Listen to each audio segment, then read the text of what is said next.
2026-27 கல்வியாண்டில் இருந்து பள்ளிகளில் 6ஆம் வகுப்பு முதல் மும்மொழிக் கொள்கை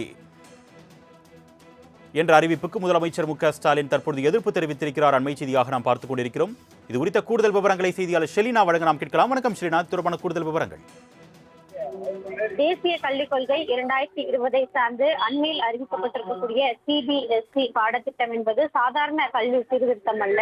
அது மொழி திணிப்பை நோக்கிய நம் நீண்ட காலமாக வெளிப்படுத்தி வந்த அம்சங்களில் உறுதிப்படுத்தும் வகையிலாக இருக்கக்கூடிய திட்டமாக இருப்பதாகவும் இது ஆழ்ந்த கவலைக்குரிய முயற்சியாகும் என்று தற்போது முதலமைச்சர் மு.க.ஸ்டாலின் தனது எக்ஸ் வலைதளத்தில் பதிவு செய்திருக்கிறார். குறிப்பாக இந்திய மொழிகளை ஊக்குவிக்கிறோம் என்ற போர்வையில் இந்தியாவின் செழுமையான மற்றும் பன்முகத்தன்மை நிறைந்த மொழி பாரம்பரியத்தை திட்டமிட்டு ஒதுக்கி இந்திக்கு முன்னுரிமை அளித்து மையப்படுத்தும் செயலை அரசியல் நோக்கத்துடன் பாஜக தலைமையிலான என்டிகே அரசு தீவிர முன்னெடுத்து வருவதாகவும், மும்மொழி கொள்கை என்பது உண்மையில் இந்தி பேசாத மாநிலங்களில் இந்தியை விரிவுபடுத்தக்கூடிய முயற்சியாக பார்க்கப்படுவதாக தெரிவித்திருக்கிறார். தென் மண்டலங்களில் மாணவர்களை பொறுத்தவரையிலும் இந்த திட்டம் கட்டாயம் இந்தி என்பது கடந்து வேறு விதமாக இல்லை எனவும், இருப்பினும் இதில் ஒருவருக்கொருவர் இடையிலான பரிமாற்றம் என்பது எங்கே இருக்கிறது என்ற கேள்வியை எழுப்பியிருக்கிறார். ஹிந்தி பேசும் மாநிலங்களை சார்ந்த மாணவர்கள் தமிழ், தெலுங்கு, கன்னடம், மலையாளம் அல்லது வங்களம், மராத்தி உள்ளிட்ட மொழிகளை கட்டாயமாக படிப்பார்களா என்ற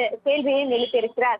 இது குறித்து தெளிவான இதில் இருக்கக்கூடிய ஒரு சார்பின்மையை பாகுபாட்டையும் வெளிப்படுத்துகிறது என்றும் தெரிவித்திருக்கிறார். இந்த முரண் செயல் வெளிப்படுத்துவது என்பது இதனை ஏற்றுக்கொள்ள முடியாது என்றும் தெரிவித்திருக்கிறார். அதே போல கேந்திர வித்யா பள்ளிகளில் தமிழை கட்டாயமாக முடியாத தொடர்ச்சியாக இருப்பதாகவும், போதிய தமிழாசிரியர்களை நியமிக்க தவறிய மத்திய அரசையும் இந்தி மொழிகளை ஊக்குவிக்கிறோம் என்று மாநிலங்களை பாடம் எடுத்து நினைக்கிறது என்று தெரிவித்திருக்கிறார். இது பொறுப்புணர்வு அல்ல, கபட நாடகத்தின் உச்சம் என்றும் முதலமைச்சர் தெரிவித்திருக்கிறார். ஆசிரியர்களின் எண்ணிக்கை, போதிய முயற்சிகளின் திறன் மற்றும் உள்கட்டமைப்பு ஆகியவற்றை குறித்து உண்மை கால நிலவரத்தை மத்திய அரசு உணர்கிறதா என்ற கேள்வியை எழுப்பியிருக்கிறார்.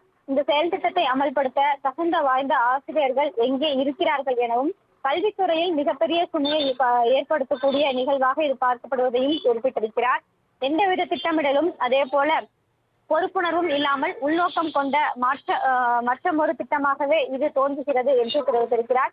இது மொழி குறித்த கேள்வி மட்டுமல்ல, நியாயம், கூட்டாட்சி மற்றும் சம வாய்ப்புகள் குறித்த கேள்விகளாக இருப்பதாகவும் தெரிவித்திருக்கிறார். ஹிந்தி பேசும் மாணவர்களை கட்டமைப்பு ரீதியாக சலுகைகளை அளித்து உயர்கல்வி மற்றும் வேலை வாய்ப்புகளை அவர்களுக்கு ஆதாயம் ஏற்படுத்துவதோடு மாநிலங்களுக்கிடையே மேலும் ஏற்ற தாழ்வுகளை இது உண்டாக்கும் என்றும் தெரிவித்திருக்கிறார்.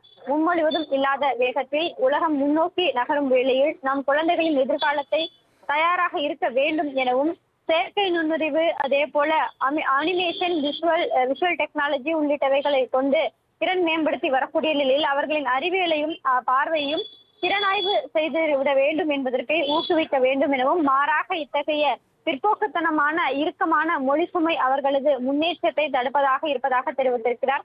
தமிழ்நாட்டில் உள்ளிட்ட பல்வேறு மாநிலங்களில் தொடர்ச்சியாக எழுப்பிய நியாயமான ஜனநாயக பூர்வமான கவலைகளை ஒதுக்கி தள்ளிவிட்டு இந்தியை திணிப்பதில் மத்திய அரசு மும்முரமாக இருந்து வருவதாகவும், இந்த செயல் கூட்டாட்சி தத்துவத்திற்கும் அதே போல கோடிக்கணக்கான இந்தியர்களின் மொழி அடையாளத்திற்கும் நேரடியாக அவமதிக்கும் செயல் என்றும் முதலமைச்சர் தெரிவித்திருக்கிறார். இந்தியாவின் வலிமையை என்பது பன்முகத்தன்மையில் தான் இருக்கிறதே தவிர திணிக்கப்படும் ஒற்றுமையில் அல்ல எனவும், இந்த சுமையை குலைக்கும் வகையில் முயற்சி தவறாக மட்டுமல்லாது ஆபத்தானதும் என்றும் தெரிவித்திருக்கிறார். நம் நாட்டின் அடிப்படையான பன்முகத்தன்மையோடு தக்க வைத்துக் கொண்டிருக்கக்கூடிய மொழியை திரு எடப்பாடி பழனிசாமியிலான அந்த அதிமுக அரசும் அதே போல என்டிஏ கூட்டணியும் இந்த தீர்ப்பை ஏற்றுக்கொள்வார்களா என்பது நமது மாணவர்களின் எதிர்காலமும் அடையாளமும் உரிமைகளுக்காக ஒரே ஒரு முயற்சியாக இருக்க வேண்டும் என்றும் தெரிவித்திருக்கிறார். இது தொடர்பாக எடப்பாடி பழனிசாமி கேள்வி எழுப்புவாரா என்ற கேள்வியையும் முதலமைச்சர் எழுப்பியிருக்கிறார்.